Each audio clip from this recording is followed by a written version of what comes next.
All right. I'm excited for a lot of reasons to welcome you, Bronte, to the Leaders Who Care series because I do love people that have unique names. And more unique probably here than there, but Bronte. Now, do you pronounce it Bronte or do you put some flair to it like Bronte?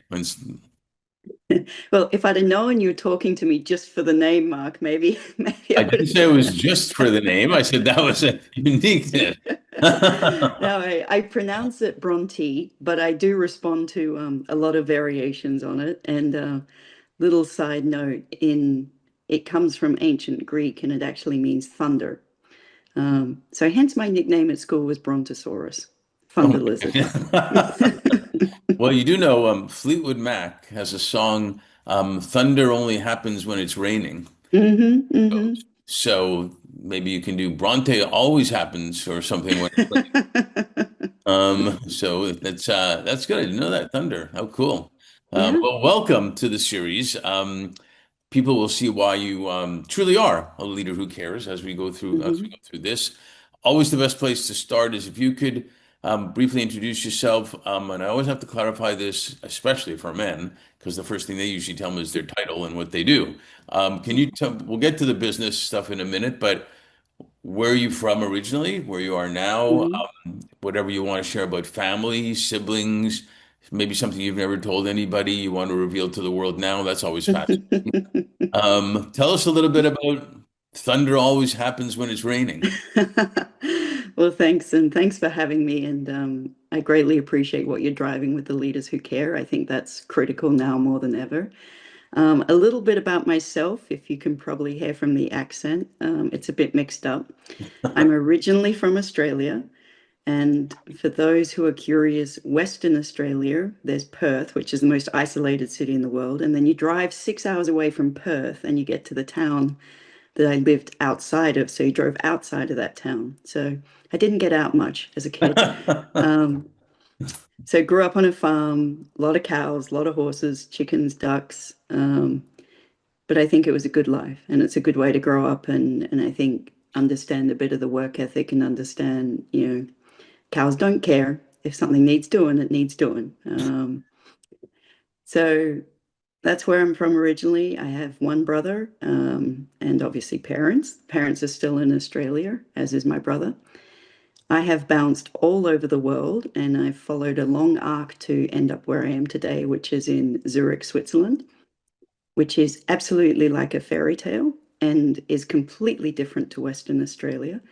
But I love it here and I have just, and we can touch on this more later, but I think this is where I'm going to settle.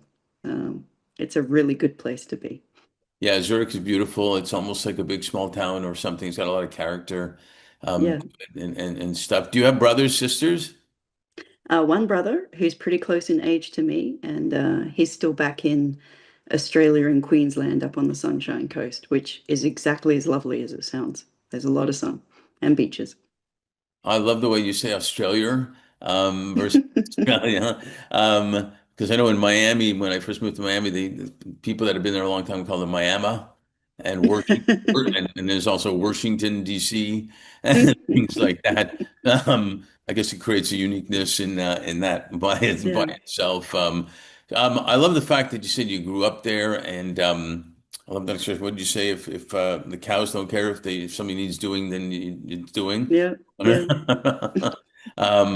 Um, but share with us a little bit of what were you like as a kid and a teenager? Were you like up early all the time because of chores, or were you pretending to sleep so the parents wouldn't wake you up, or did you ride the cows? What were you doing? I was probably what would be described as a tomboy. I was usually up early because we actually only had wood fires growing up for heating and cooking and hot water. So that was my job. Light those each morning, get ready.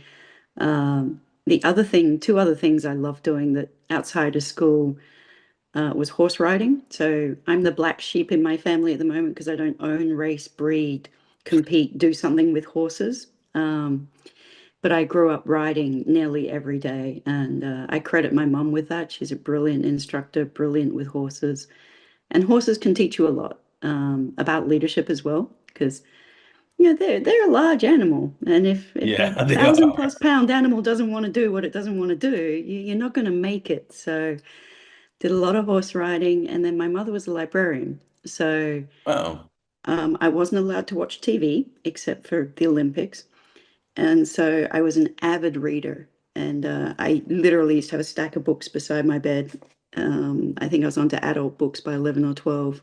I blame my mom for that. Um, but I love Clarify reading, and to this what day. we'll clarify adult books, by the way, just to yeah. We'll get into a whole Jeff Epstein good conversation. Yeah, yeah, yeah. No, Um, appropriate books. Appropriate, exactly. Um, but I love reading, and I still read to this day. I think it's a brilliant way to learn about the perspective of others and to build that empathy muscle without actually, having to go there or be there. You can learn it, which I think is just amazing. So, Yeah, it is. There was a video a while back showing a 2-year-old was given a book and he was trying to slide along the book. Basically, why isn't aren't the pages just moving? slide. Which is scary in its own right Yeah, that yeah. went on. Did you ride like competition wise or for fun or a combination when you were younger? Just for fun, just for fun. So, for probably, gosh, I want to say a large number of years, mum wouldn't let me ride with a saddle. So I had to ride bareback. So, Hang on. yeah, I'll credit that with my resilience because I fell off my pony every single time. And if my friend was with me, we both fell off the pony every single time. Um, but as soon as I started riding in the saddle, I never fell out of a saddle. So, Well, that yeah. makes sense. I had a friend of mine. She did dressage, Hmm. Hmm. riding, and yeah, those horses are beautiful and big and strong, and in a way scary because it's Yeah. amazing. You really have to develop a trust with them, right? Hmm. To work with them. And she was a small woman, but Hmm. the horses trusted her and Yeah. I always found that amazing because they are beasts. Man, it's incredible. They're huge, and I think one of the special things, Mum had ridden a horse in competition when she was younger, and through connections, we found out where he was, and he ended up being able to retire sort of 12, 13 years later onto our farm, and he became my schooling horse. And I think this is a concept we can use more of in businesses. Here's this horse who is now at the end of his career, but I learned a lot riding that horse, and he was huge. He was big 17, 18 hand horse. So I think that was pretty special. Yeah. For both, I think for you Yeah. and Yeah. probably the horse because they do feel in a different way. Yeah.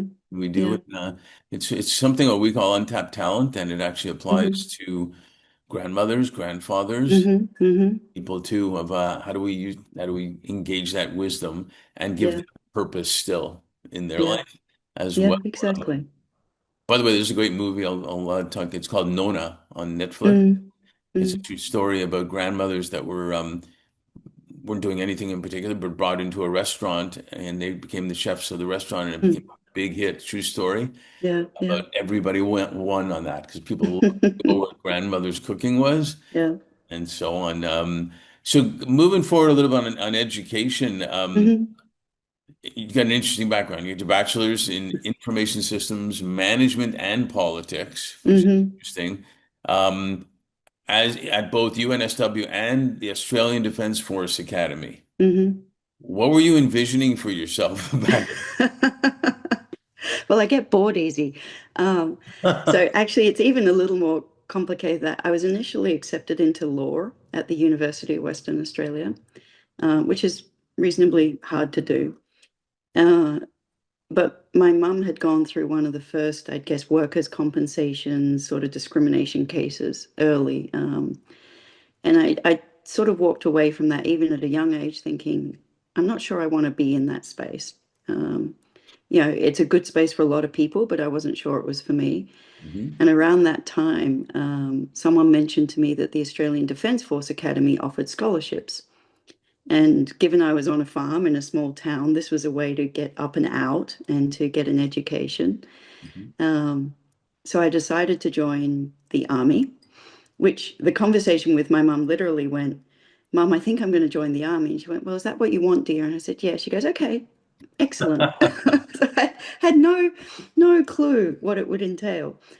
Um, but to do that, it's kind of similar to West Point. You'd actually do a university degree or college degree, but at the same time, you're doing full military training.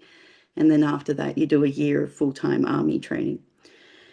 And I started with information systems because I thought that was going to be a critical area. And then economics and management seemed like a sensible thing to do. And then politics was easy to pick up. And um, yeah, yeah. They all come together, don't they? It's interesting. Yeah, before I got into college, I was in the militia. They called it the militia in Canada, and Hmm. but it was a focus on communications Hmm. predominantly rather than Hmm. information systems. It was a great a background. It was a great experience for so many things. I didn't stay in it after that, but it was. I almost think everybody should do it, if not if for Yeah. this one and other things. So then moving forward from there, well, I'll back up a bit. We found that our firm, Fifth on the basis that leaders and their Hmm. organizations, whatever it was, for-profit, nonprofit, and family offices and whatnot, could always do better when they're doing good at the same time. Hmm. I never understood why it took so long to get that, but can you share with us how you evolved from, I mean, the Royal Military College, you were second Hmm. in command, you were an instructor there, you did some different analyses roles that you were in. Hmm. Then you got your MBA, I believe, at Penn, if I'm not Hmm. mistaken. Um, and then you were like a staff officer in the Australian Army. There's a lot going on there. So was there something in the back of your mind about making an impact and what were you thinking about? Was there a combination of you wanted to make some kind of impact, but you also wanted to make money? Hmm. What was going on with those different evolutions? So great question, and I could probably talk for hours, but I'll try and keep it as short as I can. Um, something that stuck with me, and it's a motto of the army or an ethos, if you will, is protect and serve. And I think there's a lot to be said for that, and that really resonated with me, even when I was young and didn't really honestly have much of a clue and had a lot to learn out in the world. But this concept of protect that which is valuable so that it can be better and to serve those that you protect. And I think that's really critical, especially in today's world. And so when I joined the army, we'd actually been relatively speaking, a peacetime army for a couple of decades. Mhm. And just as I graduated, there was the East Timor conflict. Not long after that was Second Gulf War. Not long after that was Afghanistan. So myself and my classmates graduated at a time where everything was shifting fundamentally, and literally we were being sent off into these combat zones. Um, my first specialty was communications or signals corps. So you kind of they smush a year of electrical engineering into 6 months and shove it in your head, and then um, before I knew it, I was in my next role, which was intelligence at the DIA equivalent in Australia. And this is one of the classic things in life. There's a lot of serendipity in life. I turned up and I was meant to be covering China. Army being army, like most bureaucracies, when I rocked up, they said, Why are you here? When I'm here to report for my role. And they went, Well, we didn't know you were coming. Um, Someone's already covering China. Uh, Iraq is really quiet at the moment. Go sit over on that desk and get used to this. Well, a couple of months later, things happened.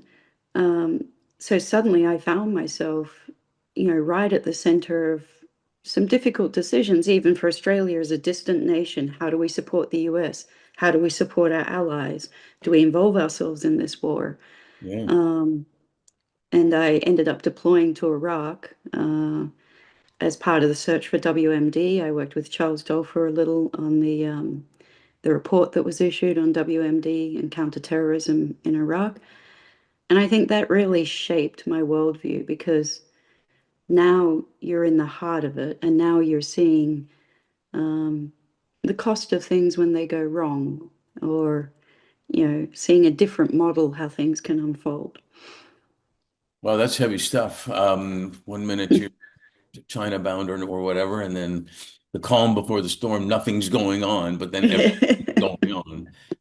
How long were you actually in Iraq? I assume. I was there about 8 months, and I was working with, it was an international force. So I was there with Americans, British, other nationalities. So again, that was, I think, touching on diversity, having different nations come together, bring those different perspectives, come together as allies. And I think that also shaped, and I was very grateful for that experience. Did you So, call your mom and say, "Remember I asked you, I told you I was going into the..." And you said, okay. you know, I really am incredibly grateful to my parents, and I still am, because I actually think it's easier being the person on the ground because this is what we train for, this is what we go do, and usually, all else equal, we're trying to do something for good. Um, but my mum had to sit on the other end of a phone, and sometimes the phone would get cut off because things were happening, and then they just don't know, and they're sitting there for 8 months waiting for a phone call. Yeah. But they never ever once, said stop doing that, or they always supported me in that. So yeah. She never said, "Can't you join something like the Royal Canadian Mounted Police or something?" You'd Oh, be I would in a heartbeat because I could happy. ride horses. That's my alternate dream is to do something like that. Yeah, Um, exactly. Wow. Yeah, you can't even imagine. We always say, people say it, and sincerely they mean it. We can only imagine. We can imagine. You can't really imagine. And for a parent to sit back and wonder is hard. yeah, It's yeah. hard what goes on there. We as a firm also we were launched about 6 years ago at the UN headquarters in New York on International Women's Day because one of our major initiatives was women leadership, women empowerment, Hmm. diversity, et cetera, equal opportunity, et cetera, et cetera. And and everything we do now, whether it's searches or projects, is based Hmm. on diverse experiences and stuff like that. Hmm. Can you describe the experiences that you've had? Can you describe it? Being a woman, obviously, Hmm.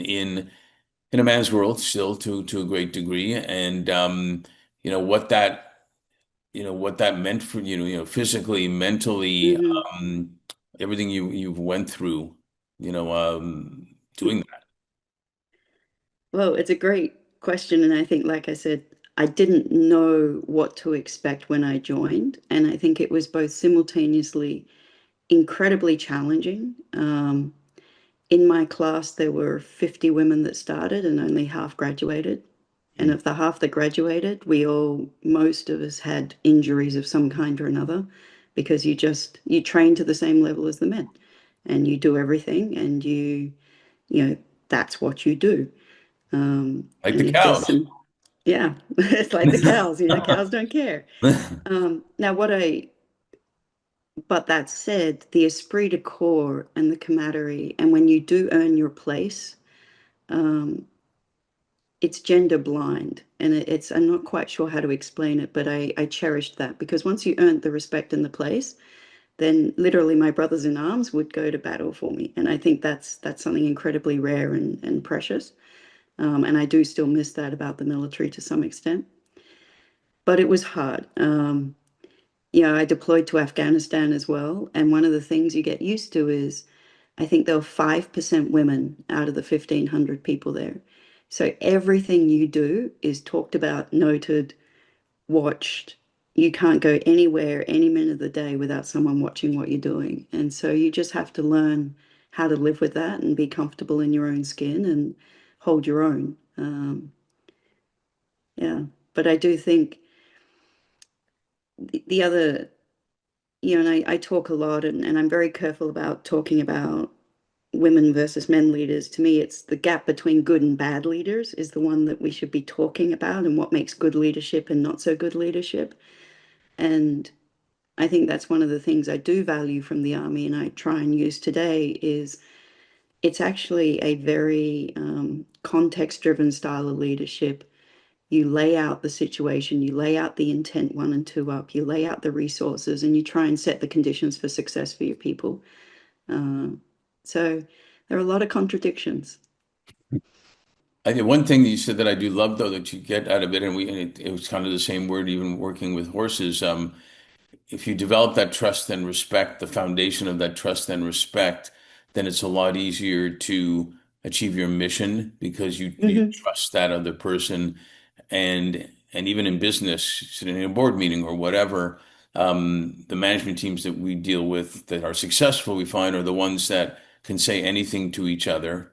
Hmm. Obviously not malicious stuff, but anything to each other, Hmm. because you know you trust where it's coming from to achieve the mission, Hmm. and not like thinking of a hidden agendas or this or that Hmm. or whatnot. Whether it's trust sitting on a horse or trust Hmm. in whatever battle, be it army or business or whatnot, it seems to be the foundation of anybody successful. Yeah, I 100%. And I think there's this misconception sometimes that in the military you just run around yelling orders at people and they jump up and run around and do it. But we know humans, right? If humans don't want to do something, they're not doing it. And so if you're going into a combat zone or a complex peacekeeping activity or anything, what you have is a team, and that team needs to trust and respect your credibility, trust that you have their best interests and will set them up for success. And if they don't trust you, they're going to find ways to not do what you need doing for the mission. Yeah, And I think transparency is a critical piece of that. And, because it's kind of like the cows, cows don't care. I love You know, that. the the battle doesn't care if you were having a bad day or you had a separate agenda or you were trying to do politics. It doesn't care. It's the great leveler and teacher, right? So I, that's something I try and bring forward as well as it's like business, right? Business doesn't care. It'll teach you one way or the other. yeah, although I think there's leaders who do care and make a difference, but they care about um, they care about a foundation of trust. They care about Hmm. as an expression we use a lot is clear is kind.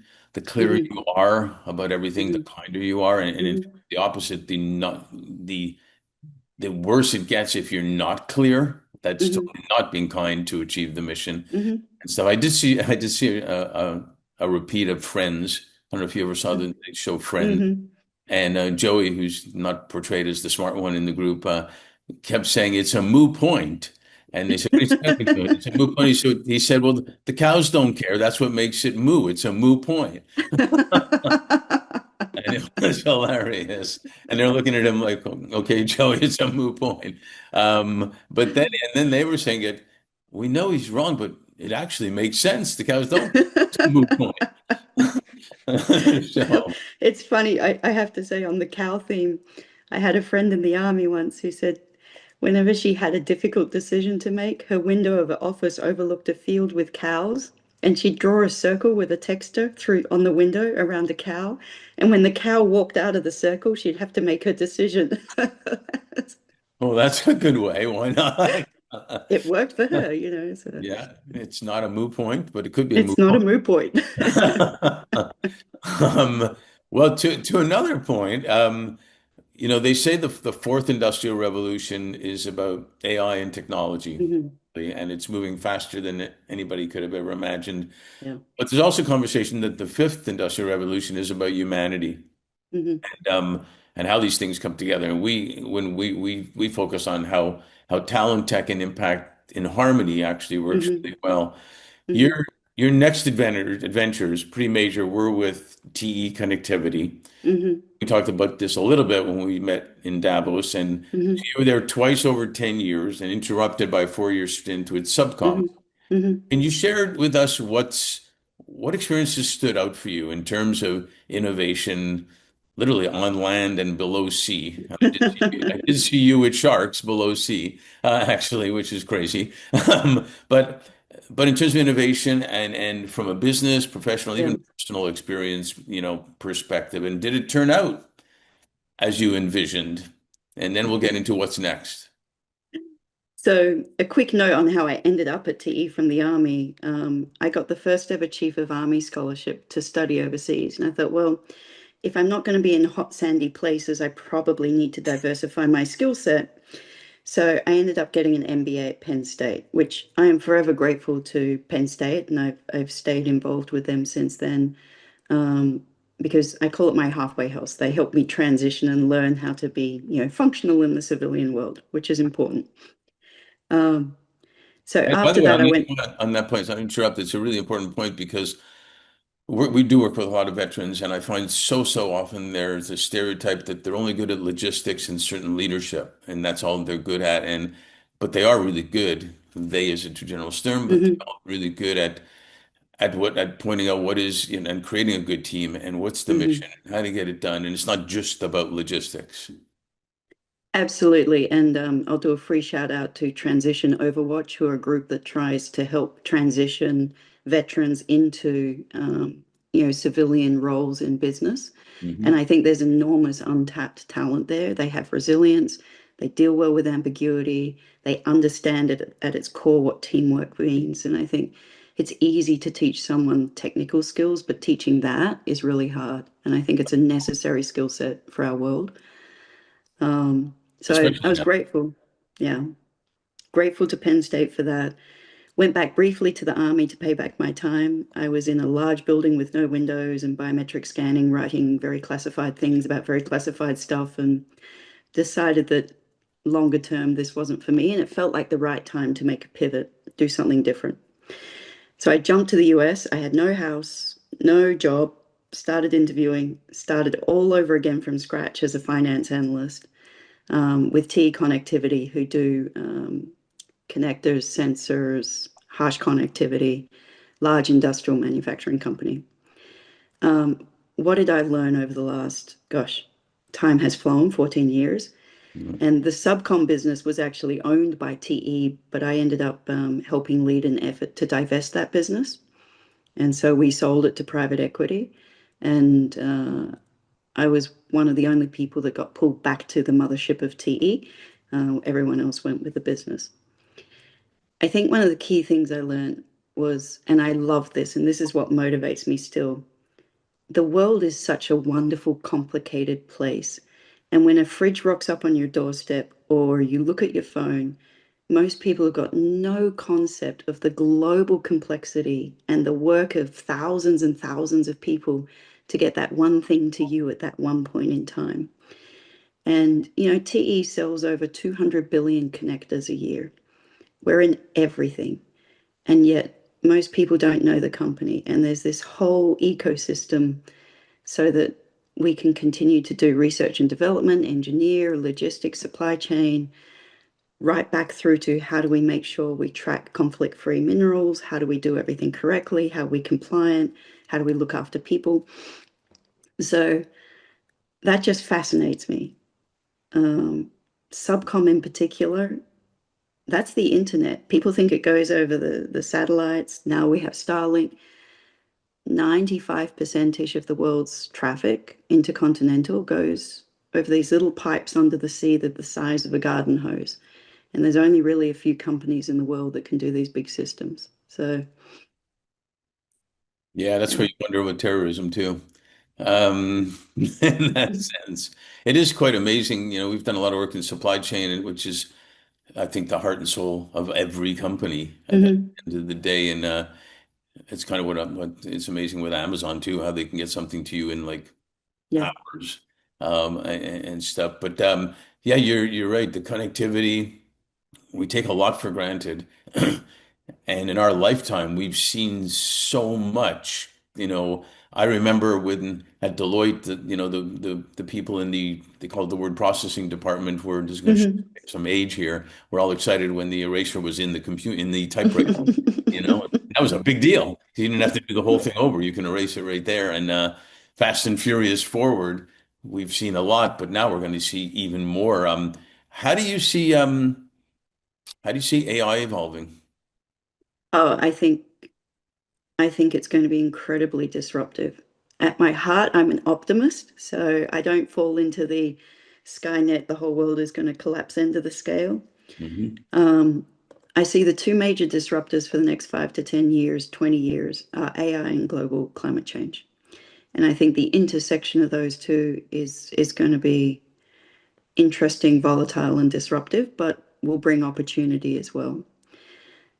The biggest thing I think with AI that I think is consistently underestimated And I think companies know that it's important, but are struggling with how to answer the question is, what work will be done by whom in the next 5 years? And I think there's going to be large disruption for yourself and me. We'll probably surf the wave ahead of this a little, maybe, Hopefully.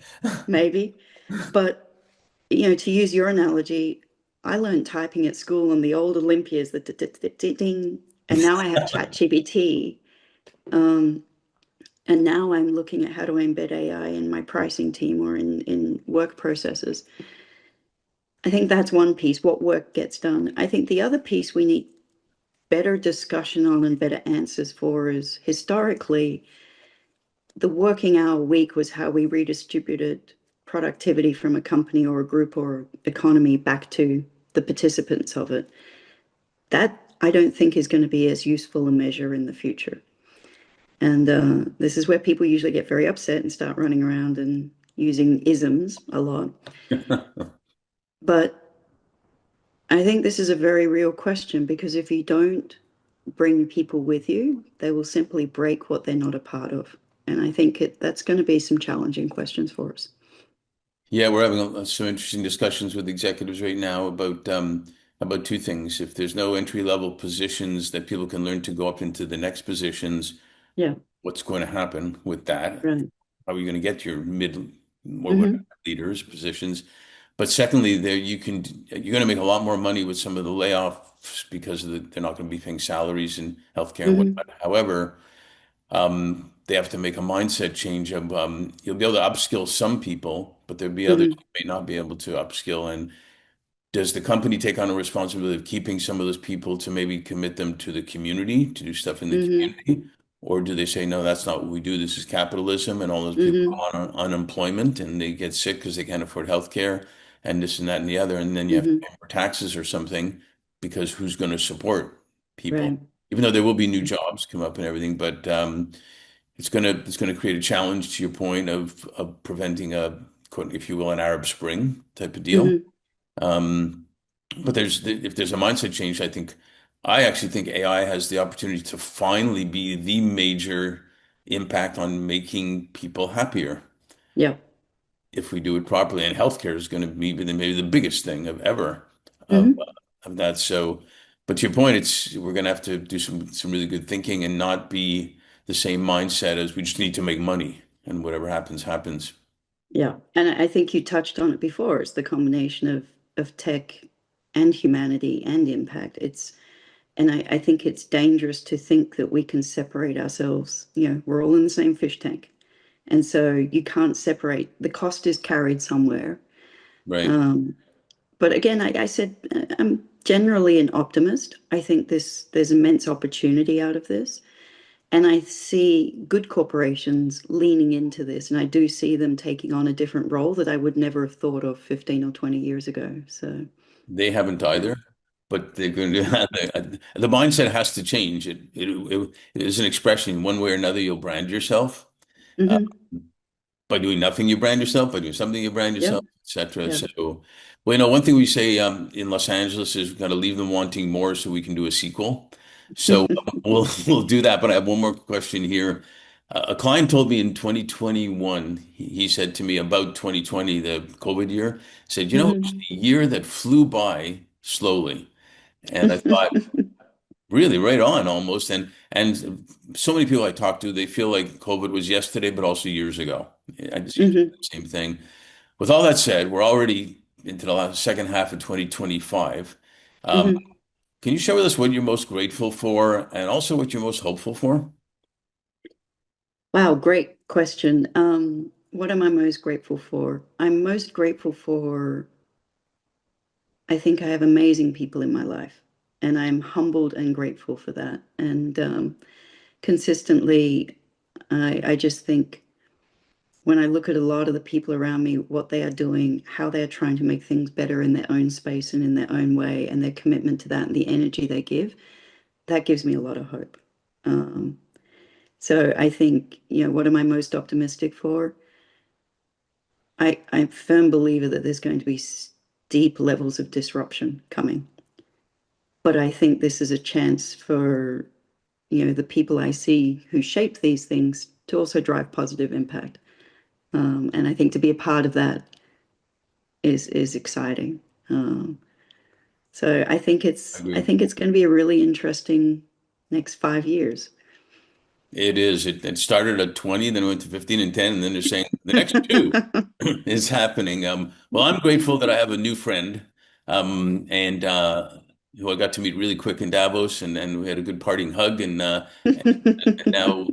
now here we are, which is fantastic. You never know in what moment you're going to meet people Yeah, that yeah, make a difference, and that also makes me hopeful because you are one of the leaders who care about getting stuff done, and you've shown you do get because the cows don't care, and when something needs doing, you just got to be doing or something to that effect.